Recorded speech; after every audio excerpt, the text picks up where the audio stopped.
On the morning of June 17, 1944, while Allied naval guns thundered off the coast of Normandy, a secret meeting took place deep beneath the soil of occupied France. There were no reporters, no official records, and no official record was meant for the public, and few witnesses understood that this moment would later become history. At the center of the meeting stood two men, surrounded by silence, and a truth powerful enough to shake the foundations of the Third Reich. This would be Adolf Hitler's final visit to France, a country he had conquered in triumph in 1940, but could no longer save. Victory had once flowed through Paris like a parade. Now it was slipping away, grain by grain, like sand through clenched fingers. Inside a cold underground fortress called Margival, hidden among forests near Soissons, Field Marshal Erwin Rommel did the unthinkable. He looked directly at Hitler and explained that, under current conditions, the Normandy campaign could not be saved by existing military measures.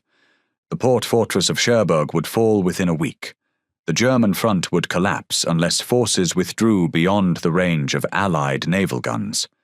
And most dangerous of all, Rommel implied that if the war continued on its current course, a political solution would eventually become unavoidable before total destruction consumed the Reich.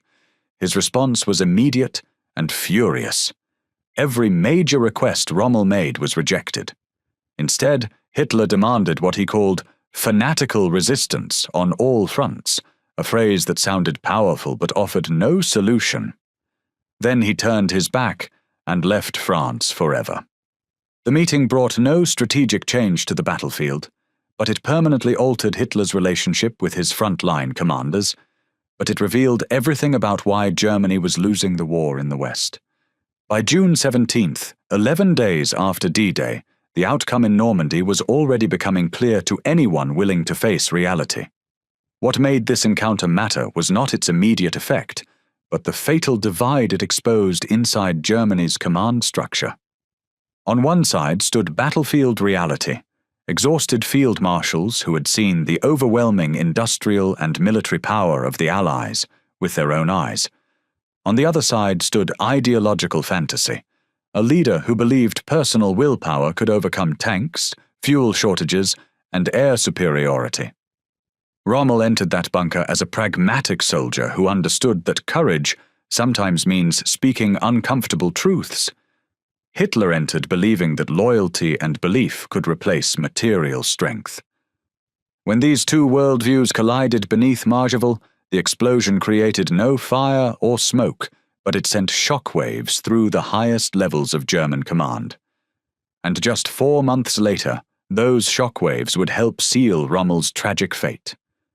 But to understand why this confrontation became so explosive, and why Hitler reacted with such fury when forced to face reality, we must return to the early hours of June 17, 1944, the moment Rommel first learned that the Führer himself was flying west to meet him. At 3 o'clock in the morning on June 17, 1944, Field Marshal Erwin Rommel's car stopped in front of the Château de la Roche-Guyon, his headquarters in the Seine Valley, far from the Normandy beaches.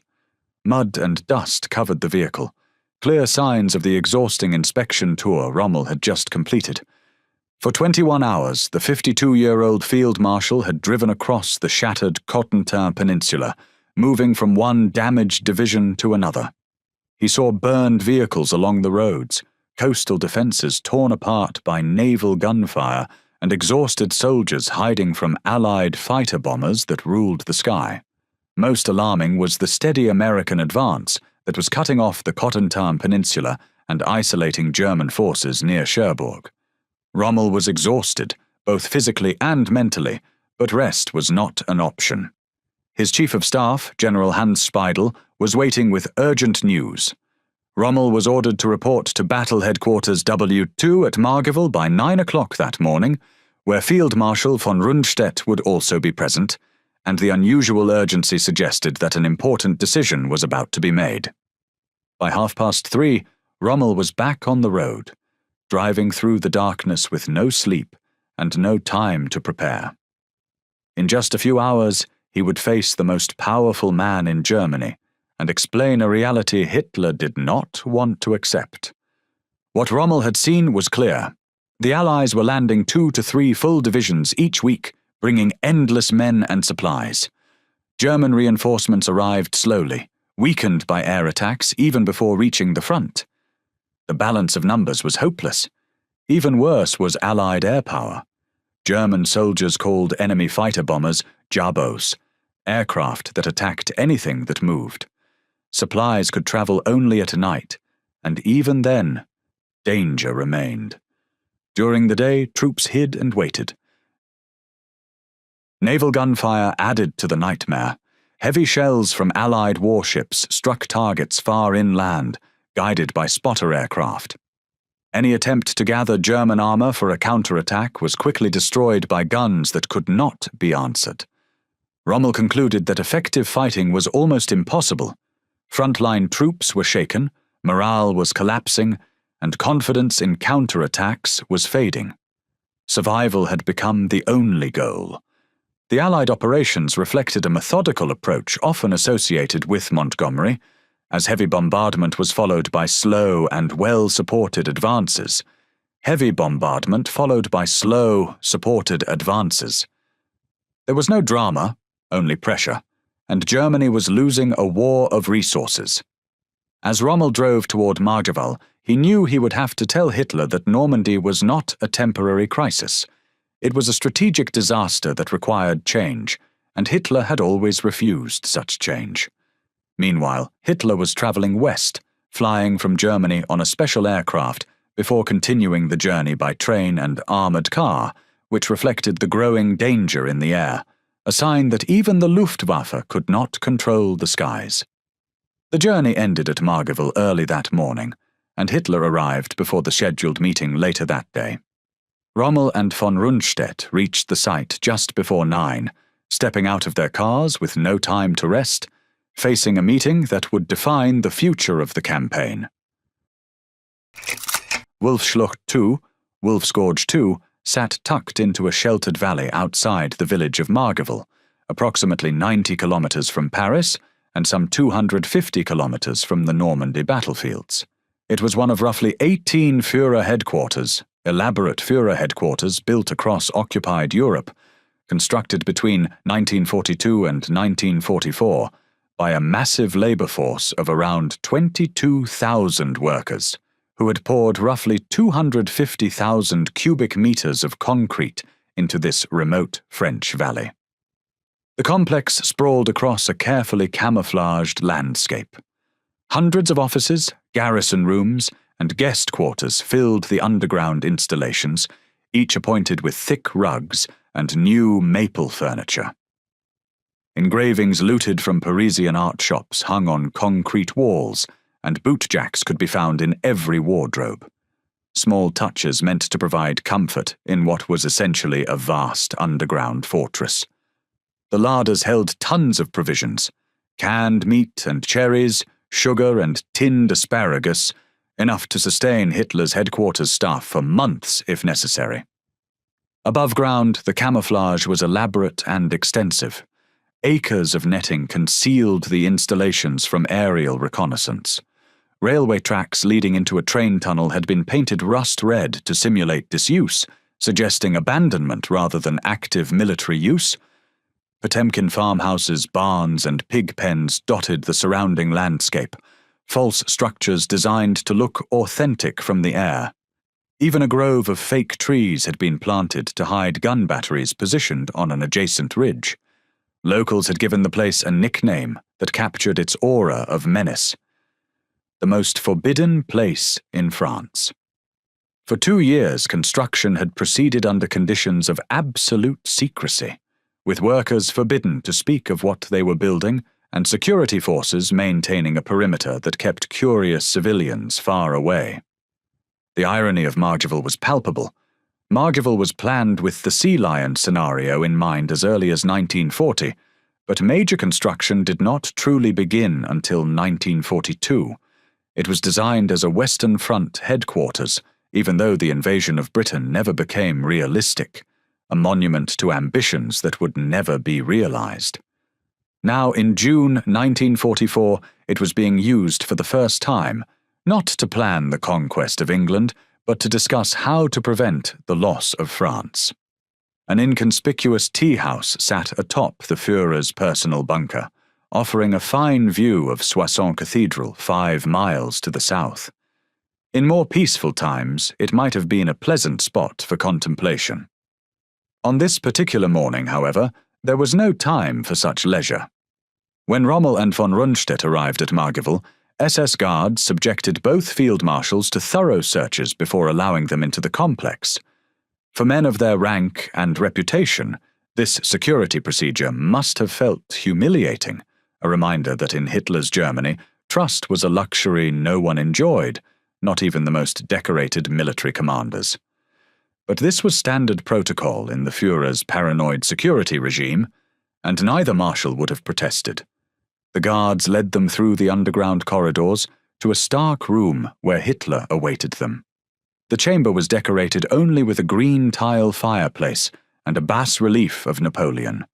An ironic choice, given that both Napoleon and Hitler would ultimately fail in their attempts to dominate Europe. The French Emperor had met his Waterloo. Hitler's was still approaching, but approaching it certainly was. According to those who witnessed the scene, Hitler sat on a plain stool, pale and silent. His appearance reportedly struck some observers as almost ghostly, a man whose physical presence seemed diminished, as if the weight of Germany's deteriorating situation was consuming him from within.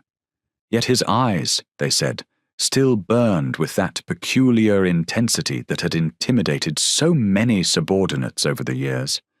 The contrast between the three men could not have been more stark. Rommel stood before Hitler, still wearing the dust of the battlefield, his uniform rumpled from the long night's journey, his face lined with exhaustion from 21 hours of front-line inspection, followed by 6 hours of travel. He embodied the reality of modern warfare in all its grinding, unglamorous difficulty. Von Rundstedt, the old Prussian aristocrat, carried himself with the bearing of a different military tradition, one that valued competence and professionalism over ideological fervor. At 68, he was among the oldest active field marshals in the Wehrmacht, a survivor of World War I who had seen enough of war to harbor no romantic illusions about its nature. And then there was Hitler, the former corporal who had risen to absolute power, the man who had gambled everything on military conquest, and now faced the possibility that his gamble was failing. He sat removed from the battlefield realities that Rommel and von Rundstedt confronted daily, yet he wielded total control over the strategic decisions that would determine whether those field commanders had any chance of success. The meeting was tense from its very first moments. Hitler's opening words, according to accounts, came sharp and accusatory. According to later accounts, the meeting felt tense from the first moments, and Hitler opened with sharp, accusing words. 11 days had passed since the invasion, and Hitler opened the meeting by stressing that the situation in Normandy was becoming more serious with each passing hour. The situation, he insisted, was growing worse by the hour. Cherbourg had to be held at all costs. Its loss was unacceptable. Field Marshal von Rundstedt answered first, speaking with the blunt honesty of a man who no longer feared consequences. At 72, he had little patience for illusions. "It is impossible, mein Führer," he said plainly. The Allies dominated the air and the sea. American forces were already cutting across the Cotentin Peninsula. Several German divisions near Cherbourg were in danger of being isolated, surrounded, and cut off from their supply lines. The logic was simple and brutal. Once the Americans reached the western coast, Cherbourg would be sealed off entirely. With enemy forces on 3 sides and the English Channel on the 4th, escape would be impossible. Hitler said nothing. Those who knew him understood that silence often came before anger. Before it arrived, Rommel spoke. He had spent the last 21 hours touring the front, and saw no reason to soften his report. His tone, according to witnesses, was calm and systematic. Our troops were not surprised. Rommel said, "Their resistance in the first hours was extraordinary, but courage alone cannot overcome reality." German supply lines were under constant air attack. Allied aircraft ruled the skies. Movement was possible only at night, and even then losses were heavy. By day, any movement invited immediate destruction from the air. This was the daily experience of German soldiers in Normandy. Allied fighter bombers attacked convoys, headquarters, and troop concentrations. Daylight had become deadly. "And there is naval artillery," Rommel continued. Battleships and cruisers fired massive shells far inland. Any attempt to gather armor for a counterattack brought immediate naval bombardment. Coordinated operations under such conditions were nearly impossible. German officers had already seen carefully planned counterattacks collapse before they could begin. Rommel then made a comparison that carried painful weight. The Allied operations followed a methodical pattern, as heavy bombardment was combined with steady infantry advances supported by overwhelming resources, slow, methodical, and supported by resources Germany no longer possessed. Then came his conclusion. Cherbourg will fall within a week. The statement directly contradicted Hitler's orders. It was delivered without emotion, which made it even more devastating. Rommel continued. Frontline troops were exhausted and shaken by constant bombardment. Morale suffered as soldiers watched the Allies land fresh divisions every week, fully equipped. German reinforcements arrived slowly, often weakened before they reached the front. The imbalance was obvious. Over time, it could only grow worse. The front will collapse. Rommel concluded. It is not a question of if, but when. Hitler remained silent. But Rommel pressed on, offering a solution. German forces, he argued, should withdraw inland, beyond the range of Allied naval guns. There, a defensive line could be formed, and counterattacks launched without naval interference. The bocage terrain favored defense and could reduce Allied advantages. But this plan required authority only Hitler could grant. Rommel argued for greater operational freedom and stronger reinforcements, while the question of using V1 weapons remained under Hitler's direct control. Each request struck at Hitler's control. Decisions were centralized. Reserves were held back for a feared second invasion. The V1 campaign against London had symbolic value Hitler refused to abandon. As the meeting continued, Hitler's tone softened slightly, but his answers remained firm. The V1 attacks would continue against London. The 15th Army would remain in Pas-de-Calais. Command authority would stay centralized. Rommel was being asked to fight with limited forces, limited flexibility, and against overwhelming Allied power, exactly the disaster he had warned about. Still, he was not finished. One final argument remained, and it was the most dangerous of all. "Mein Führer," Rommel reportedly said, his frustration becoming more evident. "Your information about the situation comes from officers who study maps at tables far from the battlefield. They do not know the reality of what we face. They demand our trust in their assessments, but they do not trust us to make decisions based on what we see with our own eyes." This was an extraordinary criticism. Rommel was criticizing the High Command in Berlin for being out of touch with battlefield reality, even though he did not name specific individuals during the meeting. He was suggesting that the Führer was receiving filtered, inaccurate information from people who had never witnessed the devastating power of Allied air and naval forces. Then Rommel made a comparison that must have stung. Prime Minister Churchill has already visited his troops at the front in Normandy. His presence gave them a tremendous boost in morale. The men could see that their leader understood what they were experiencing. The implication was clear. Hitler should do the same. He should come to Normandy, see the battlefield with his own eyes, witness the craters left by naval shells and the burned-out vehicles destroyed by Allied aircraft. Only then would he truly understand why his field commanders were telling him that current strategies could not succeed. To everyone's surprise, according to witnesses, Hitler agreed. "You are right," the Führer is reported to have said. "I will visit the front in Normandy myself. I will see the situation firsthand." For a brief moment, Rommel and von Rundstedt might have felt a flicker of hope. If Hitler could witness the reality of the battlefield, if he could see the endless stream of Allied supplies pouring ashore, the massive aerial formations passing overhead, the overwhelming firepower that his troops faced, perhaps he would understand the necessity of the strategic changes they were requesting. But then came the interruption that would change everything. Air raid sirens began to wail. An Allied bomber formation had been detected approaching the Margival area. At once, everyone in the room had to rush into the air raid shelter built into the underground complex. The shelter would have been cramped and uncomfortable, a concrete room with minimal furnishings designed for function rather than comfort. As the group waited for the all-clear signal, listening to the distant rumble of bombs and anti-aircraft fire, the conversation reportedly took on a different tone. More informal, more candid.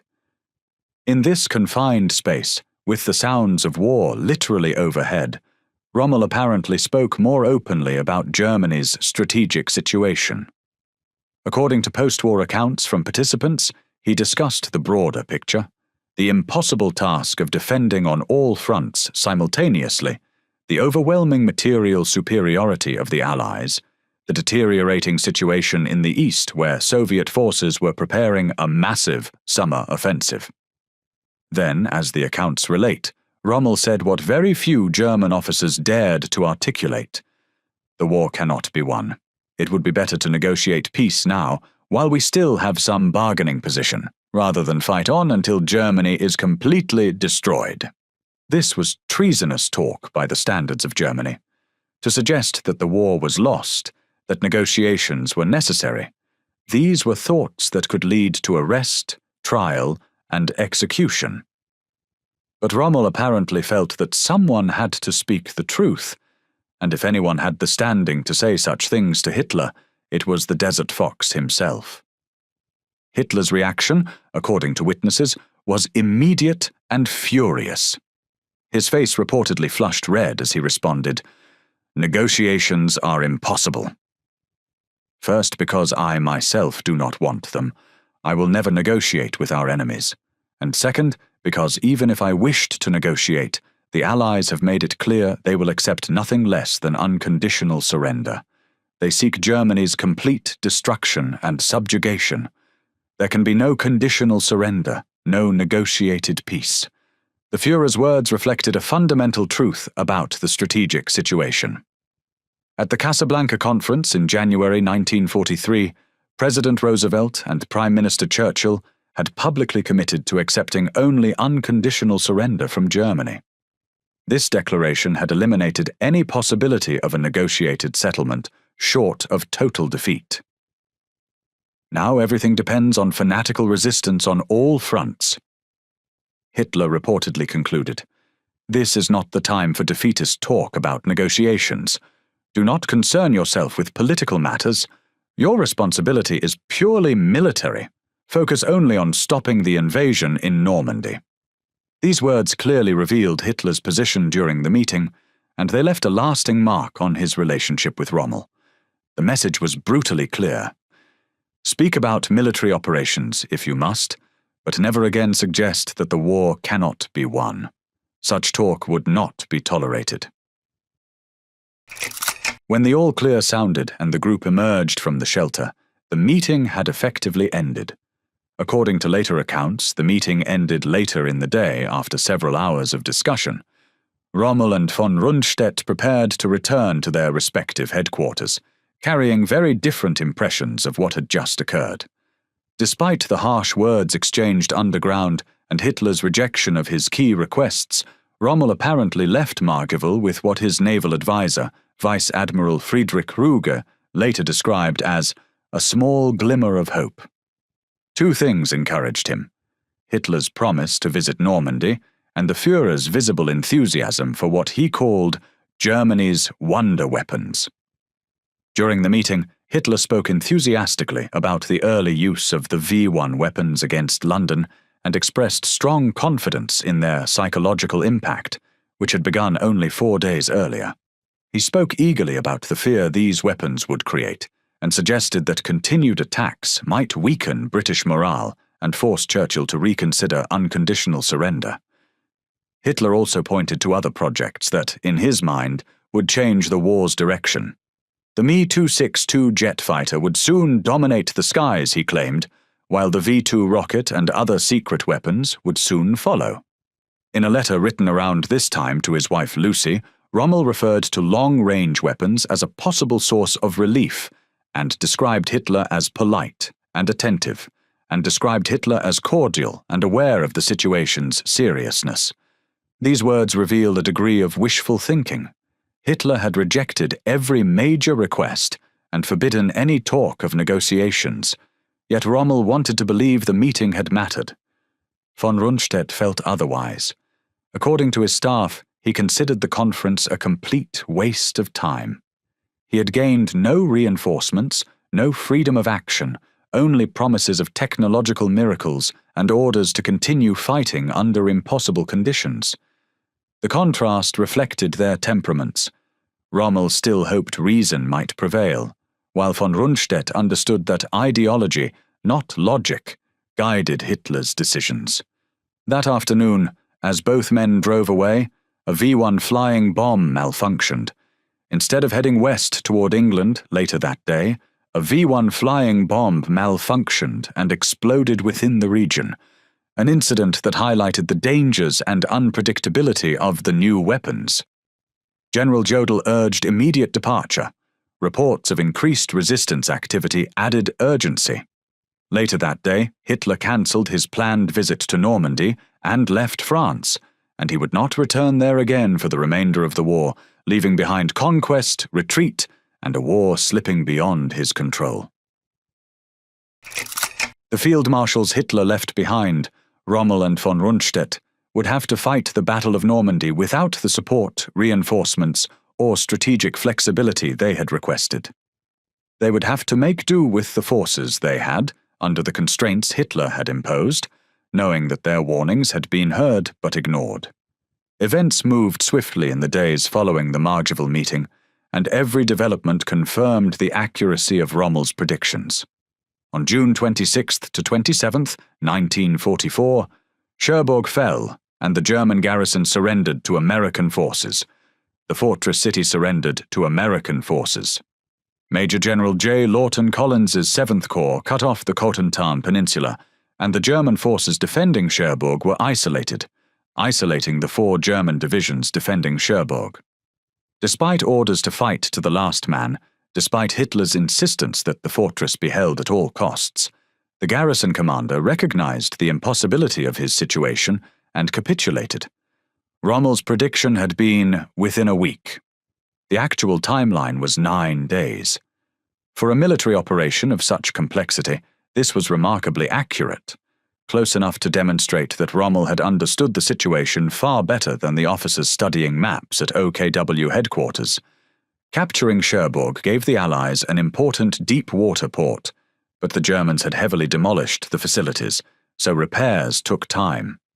The port reopened gradually, and its capacity grew step by step, and together with the beach supply system, it strengthened Allied logistics for the next phase of the campaign. The port that Hitler had insisted must be held became the logistical foundation for the Allied breakout from Normandy. By mid-July, every other aspect of Rommel's analysis was proving equally accurate. The Allies kept building up their forces at a very rapid pace, while German reinforcements arrived slowly and in insufficient strength, so the balance kept shifting against the Wehrmacht. German reinforcements continued to arrive sporadically and in insufficient numbers. The mathematical imbalance Rommel had described was playing out precisely as he had predicted. The Wehrmacht was being steadily ground down by superior numbers and overwhelming firepower. The frontline troops showed exactly the symptoms Rommel had warned about. They were shell-shocked by constant bombardment, demoralized by the sight of endless Allied supplies and equipment, and increasingly convinced that victory was impossible. German officers wrote reports describing men who flinched at aircraft sounds, who had stopped believing in counterattacks, who simply tried to survive from one day to the next. And none of Hitler's promised wonder weapons made any difference to the battle. The Me-262 jet fighter, which Hitler had claimed would achieve air superiority, never appeared over Normandy in significant numbers. The Me-262 did not appear over Normandy in numbers that could change the outcome, because it was still being introduced into service, and it was held back by technical limits, training issues, and Hitler's push to use it in a strike role instead of focusing on air defense until far too late to affect the campaign. The V-2 only entered combat in early September 1944, with the first successful launches recorded on September 8, 1944, and that was far too late to affect Normandy, long after Normandy had been lost. The V-1 campaign against London, which Hitler had believed would break British morale, the V-1 campaign caused real damage and fear, but it did not achieve its strategic goal of breaking civilian morale, and it did not weaken Britain's commitment to the war, so it failed to change Germany's overall situation. If anything, the attacks stiffened British resolve. Looking back at what happened next, the Margival meeting produced almost no strategic change, and it left the impression that the field marshal's warnings had been heard, but ignored. Every request had been denied. Every promise had proven empty. Every prediction of German technological superiority had failed to materialize. On July 17, 1944, exactly 1 month after his confrontation with Hitler at Margival, Field Marshal Erwin Rommel's staff car was traveling along a road in the Normandy region near Vimoutiers when it came under attack. The Desert Fox was returning from a visit to frontline units as he continued trying to organize a coherent defense under severe constraints, still trying to organize some kind of coherent defense despite the constraints under which he operated. Allied fighter bombers spotted the car. The attacking aircraft were Allied fighter bombers on a routine patrol, although their exact unit and aircraft type were never clearly identified, hunting for targets of opportunity. The staff car would have looked like any other military vehicle on the road. They had no way of knowing that one of Germany's most famous generals was inside. The aircraft attacked, strafing the car with cannon fire. The driver, hit by bullets or simply losing control in the chaos, crashed the vehicle. The car crashed after the attack, and Rommel suffered a severe head injury during the impact. He suffered severe head injuries, including multiple skull fractures that required months of recovery and ended his active military service. Wounds that would require months of recovery, and that effectively ended his active military career. The timing was almost eerily significant. 3 days later, on July 20th, a group of German officers attempted to assassinate Hitler with a bomb placed in his headquarters in East Prussia. The plot would fail, Hitler would survive, and a wave of arrests would sweep through the Wehrmacht as the Gestapo hunted down everyone connected to the conspiracy. Rommel was not directly involved in the July 20th plot. His injuries had kept him far from the center of events, but his name came up repeatedly during interrogations. Karl Heinrich von Stülpnagel, the military governor of France and one of the conspirators, muttered Rommel's name repeatedly while semi-conscious after attempting suicide. During interrogation, Lieutenant Colonel Caesar von Hofacker stated that Rommel may have been aware of the plot, although the full extent of his knowledge remains disputed, even if he had not actively participated. Whether Rommel had actually been part of the conspiracy remains debated by historians. What is certain is that by October 1944, Hitler and his security apparatus had decided that Rommel's continued existence was a liability. The Desert Fox knew too much, had too much prestige, and had proven too willing to speak uncomfortable truths. On October 14, 1944, less than 4 months after the meeting at Margival, 2 generals visited Rommel at his home in Herrlingen while he was still recovering from his injuries. They brought a message from Hitler. Rommel could face trial before the People's Court, where he would certainly be found guilty and executed, with likely reprisals against his family. or he could take poison and die quietly, with his death attributed to complications from his injuries and his family left unharmed. Rommel chose the poison. He died within minutes. The official announcement claimed he had succumbed to his wounds from the July 17th attack. A state funeral followed on October 18th, complete with military honors and speeches praising his service to the Reich. Rommel's death reflected the danger faced by senior officers whose influence and independent judgment had come to be seen as a threat by Hitler's regime. The encounter at Margival on June 17, 1944, stands in history not as a turning point. It did not bring any immediate strategic change, but it exposed deep and systemic problems within Germany's command structure, but as a revelation of fatal flaws. It revealed the unbridgeable gap between battlefield reality and ideological fantasy. Rommel spoke from direct observation. The cratered roads, the burning vehicles, the shell-shocked troops, the overwhelming Allied firepower. His assessments were based on what he had seen with his own eyes after many continuous hours of direct front-line inspection in Normandy.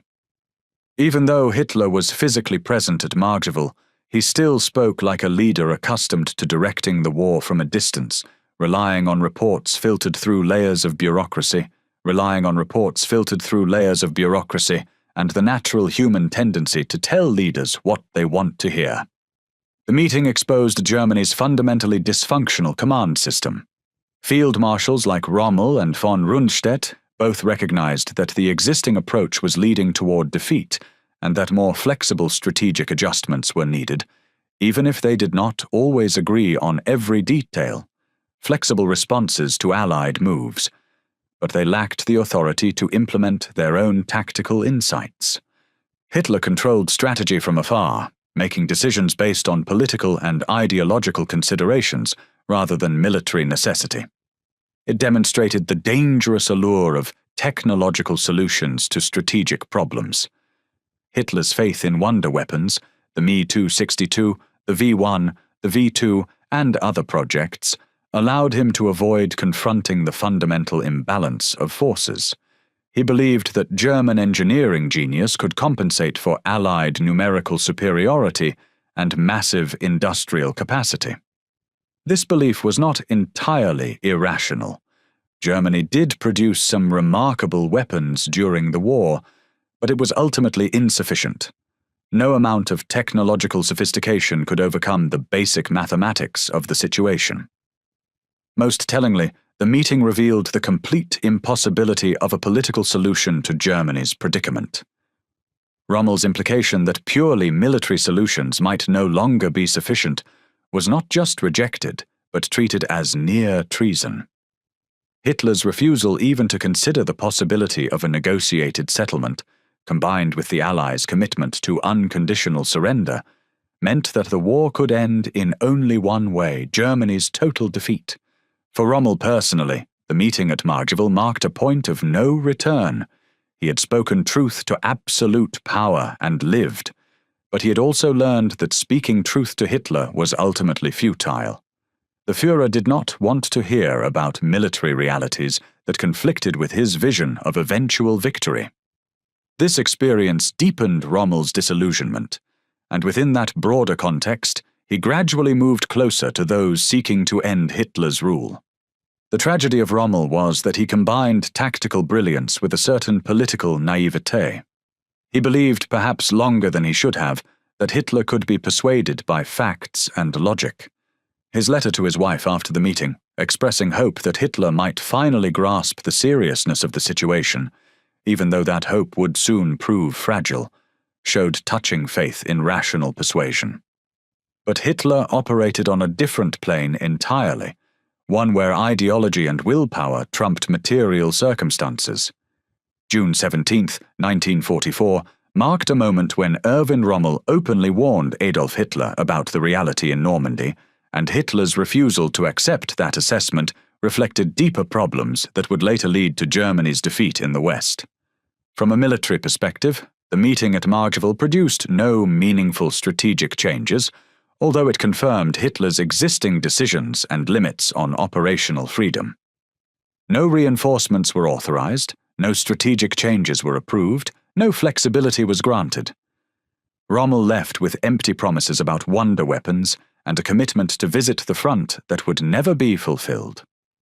Von Rundstedt left deeply dissatisfied, believing that the conference had failed to address the realities facing the German forces in Normandy. But the meeting revealed everything about why Germany was losing the war, a command system where field marshals could not act on their own tactical judgment, a leader who preferred comforting illusions to uncomfortable realities, a regime so rigid in its ideology that it could not adapt to changing circumstances, a military establishment so dominated by one man's will that no dissenting voices could be heard. Many of Rommel's warnings proved accurate. As Cherbourg fell, the German front weakened, and the Allies eventually broke out of Normandy. Cherbourg fell in 9 days. The front collapsed by late summer. The Allies broke out from Normandy and liberated Paris by late August. Everything the Desert Fox had warned about on June 17th came to pass, exactly as he had foreseen. And Hitler never set foot in France again. The man who had conquered the country in 6 weeks in 1940 left France in 1944 amid growing security concerns and the rapid Allied advance, a departure later remembered through powerful symbolic images rather than direct causes. It was a fitting symbol of Germany's arc from triumph to disaster. One of the most tense meetings between Rommel and Hitler after the Normandy landings reflected how sharply their views had begun to diverge precisely. Because both men understood the stakes, but only one was willing to face reality. Rommel came bearing hard truths earned through exhausting battlefield observation. Hitler came armed with ideological certainties and faith in technological miracles. When these worldviews collided, there could be no compromise, no middle ground. History would vindicate Rommel's assessments and expose Hitler's delusions. But by the time history rendered its judgment, the Desert Fox would be dead. By the time history passed its judgment, the Desert Fox was already dead, forced to take poison because his influence, independence, and suspected connections had made him dangerous to Hitler's regime when his Führer wanted to believe he was wrong. If you found this story compelling, subscribe to our channel for more untold stories from history's most critical moments. Every week, we bring you deep dives into the decisions, confrontations, and turning points that shaped our world.